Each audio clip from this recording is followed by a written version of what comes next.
ഇതിൻ്റെ മുഴുവനായിട്ട് എനിക്ക് അറിയില്ല. പക്ഷെ എൻ്റെ പാർട്ട് ഈ ഒരു ഹസ്ബൻഡും മോളുടെയും കൂടെയാണ്.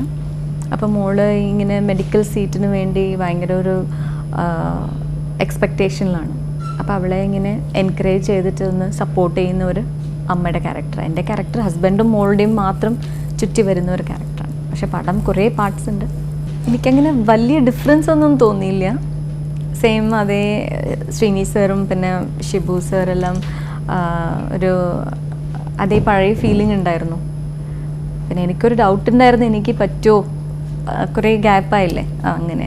അപ്പോൾ ശ്രീനി സാർ പറഞ്ഞു അങ്ങനെയൊന്നും ആവില്ല, യു ക്യാൻ കൺവേർട്ട് ആവാൻ ഭയങ്കര ഈസിയാണെന്നൊക്കെ പറഞ്ഞു. അപ്പോൾ ഞാനൊന്നും ഡിഫറൻസ് ഫീൽ ചെയ്തില്ല.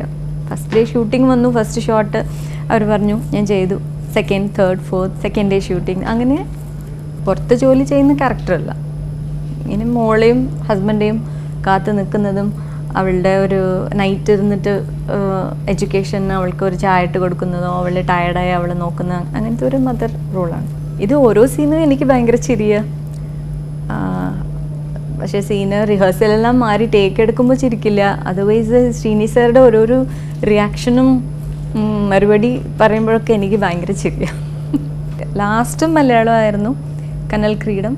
പിന്നെ ഇപ്പോഴും ആഫ്റ്റർ 14 years 2000 മാർച്ചിലായിരുന്നു എൻ്റെ ലാസ്റ്റ് ഷൂട്ടിംഗ്. ഇപ്പോൾ 2014 ഓഗസ്റ്റിലായിരുന്നു തോന്നുന്നു സമയം. അങ്ങനെ ഇല്ല, ഓഫേഴ്സ് ഉണ്ടായിരുന്നു, കുറേ എല്ലാ ലാംഗ്വേജസിലും ഉണ്ടായിരുന്നു. പക്ഷെ എനിക്ക് ചെയ്യാൻ താല്പര്യമില്ല. ഇതും ഞാൻ റിജക്റ്റ് ചെയ്യാൻ വേണ്ടി ശ്രീനി സാറെ വിളിച്ചതാണ്. അതങ്ങനെ മാറിപ്പോയി. എനിക്കങ്ങനെ നിർത്തണം എന്നൊന്നും അങ്ങനെ എൻ്റെ ആഗ്രഹമല്ല. എനിക്ക് ഭയങ്കര ഒരു ഇഷ്ടമുള്ള, എനിക്ക് പറ്റുന്ന ഒരു പ്രൊഫഷനാണ്. പക്ഷേ അതിനേക്കാളും എനിക്ക് മോളുണ്ട്. അപ്പോൾ അതുകൊണ്ട് എനിക്കത് രണ്ടും ബാലൻസ് ചെയ്യാൻ പറ്റില്ല. അപ്പോൾ ആദ്യം മോളാണ് എനിക്ക് എന്താ പറയുക പ്രൈമറി. സോ അതുകൊണ്ടാണ് ഞാൻ വരാത്തത്. അല്ലെങ്കിൽ എനിക്ക് ഭയങ്കര ഇഷ്ടം. പണ്ടങ്ങനെ തോന്നിയിട്ടുണ്ട്. എനിക്കങ്ങനെ ഒരു ഐഡിയയിൽ ഞാൻ കല്യാണം കഴിച്ചതല്ല. പക്ഷേ പ്രാക്ടിക്കലി ലൈഫിൽ വരുമ്പോൾ എൻ്റെ കുട്ടിയെ എന്നെക്കാളും വേറെ എൻ്റെ അമ്മയായ കൂടി എൻ്റെ ക്വാളിറ്റീസ് കിട്ടില്ല മോൾക്ക്. വേറെ ആരെങ്കിലും സംബഡി എൽസ് റേസസ് അല്ലേ, അപ്പോൾ ഷി വിൽ മിസ് ദാറ്റ്. അങ്ങനെയൊന്നും ഒരു തോന്നലുണ്ട്. അപ്പോൾ I will be the only right person to take care of her, not even my mom. ഞാൻ നിർത്തിയതിൻ്റെ കാരണം മാത്രമേ എനിക്ക് പറയാൻ പറ്റുള്ളൂ. എനിക്ക് അത്ര ഡെഡിക്കേറ്റഡ് ആയിട്ട് വർക്ക് ചെയ്യാൻ പറ്റില്ല. ഇപ്പോൾ പേഴ്സണലായിട്ട് മോള് നോക്കുന്ന, അവൾ സ്കൂൾ പോയ ശേഷമാണ് ഞാൻ എൻ്റെ അമ്മയും അച്ഛനെയും പോയി നോക്കുന്നതും. പിന്നെ എൻ്റെ ബാക്കി പേഴ്സണൽ കാര്യങ്ങളെല്ലാം മോള് വീട്ടിലെത്തുന്ന മുമ്പ് ഐ ഹാവ് ടു ഫിനിഷ്. അങ്ങനെയാണ് എൻ്റെ പ്ലാനിങ്. മോള് 2 o'clock വരുമെന്ന് പറഞ്ഞാൽ ഞാൻ 1 o'clock കൂടി എല്ലാം തീർക്കും. വാട്ട് എവർ ഇറ്റ് ഇസ്, എൻ്റെ സിസ്റ്റേഴ്സോ ബ്രദറോ വേറെ എന്ത് പേഴ്സണൽ കാര്യം ഉണ്ടെങ്കിലും. അപ്പോൾ അങ്ങനെ നമുക്കൊരു എന്താ പറയുക, ലിമിറ്റഡ് ടൈമിങ്ങിൽ ഒരു പടം ചെയ്യാൻ പറ്റില്ല. പടം ചെയ്താൽ അതിന് ഡെഡിക്കേറ്റഡ് ആയിട്ട് ചെയ്യണം, അത് പറ്റില്ല. അപ്പോൾ ഇങ്ങനെ കുറേ ആൾക്കാർ വെയിറ്റ് ചെയ്യുന്നുണ്ട് നമ്മളുടെ ഈ ക്യാരക്ടർ ചെയ്യാൻ.